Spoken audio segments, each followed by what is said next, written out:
Reddy, president FSME federation of small and medium enterprises అండి. ఇవాళ ఈ గవర్నమెంట్ ఇప్పుడు డివైడ్ అయిన తర్వాత ఇవాళ తెలంగాణ రాష్ట్రంలో కేసీఆర్ గారు మంచి ఇండస్ట్రియల్ పాలసీ ఇవాళ దేశంలోనే అత్యంత ఉన్నతమైన పాలసీ ఇవాళ తీసుకొస్తున్నాం. దాంట్లో మమ్మల్ని భాగస్వామ్యం కూడా చేసింది. అట్లాగే ఇవాళ ఇక్కడ ఉన్న 4 లక్షల ఇండస్ట్రీస్కి అట్లాగే 30 లక్షల కార్మికుల కుటుంబాలు వీటి మీద ఆధారపడి ఉన్నాయి.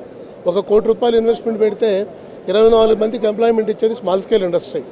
అయితే ఇప్పుడు ఈ ఎగ్జిబిషన్ వల్ల ఉపయోగం ఏమిటంటే లోకల్లో ఉన్న ఉత్పత్తులను గవర్నమెంట్ ఆఫ్ ఇండియా కానీ గవర్నమెంట్ ఆఫ్ ఆంధ్రప్రదేశ్ కానీ టోటల్ అన్ని రాష్ట్రాల వాళ్ళు కూడా పర్చేజ్ చేసేదానికి ఒక మంచి వెసులుబాటు కలిగించే అవకాశం హైటెక్స్ వాళ్ళు మన సమ్మిట్ గారు చేయడం మంచి శుభపరిణామం. అట్లాగే మా పట్వారీ గారు MSME డైరెక్టర్ కూడా చాలా పాజిటివ్ థింకింగ్గా ఇండస్ట్రీస్ ముందుకు పోవాలి, చాలా ప్రొయాక్టివ్గా తెలంగాణ రాష్ట్రం కూడా చాలా ముందుకు వస్తూ ఉంది, దూసుకుపోతూ ఉంది. సో ఈ క్రమంలో ఇక్కడ టెక్నాలజీ అప్గ్రేడేషన్ కానీ అంటే లేటెస్ట్ మిషనరీ ఏమేమి ఉంది ఇవన్నీ కూడా ఎగ్జిబిషన్ వల్ల మార్కెటింగ్ ఉత్పత్తులు ఏమిటి ఇవన్నీ కూడా ఇక్కడ మా ఫెడరేషన్ కూడా మేము అవేర్ చేయడానికి కూడా స్టాల్ ఏర్పాటు చేయడం జరిగింది. అట్లాగే ఇవాళ దేశంలోనే అత్యంత SC STస్కి వెనుకబడిన తరగతులకు కూడా 35% MSME ఇండస్ట్రియల్ పాలసీలో కూడా ఇన్సెంటివ్స్ ప్రకటించడం కూడా జరిగింది. పావలా వడ్డీ గత 2 రాష్ట్రాలు ఉన్నప్పుడు కూడా దేశంలోనే అత్యంత ఉన్నతమైన ఇండస్ట్రియల్ పాలసీ ఉంది.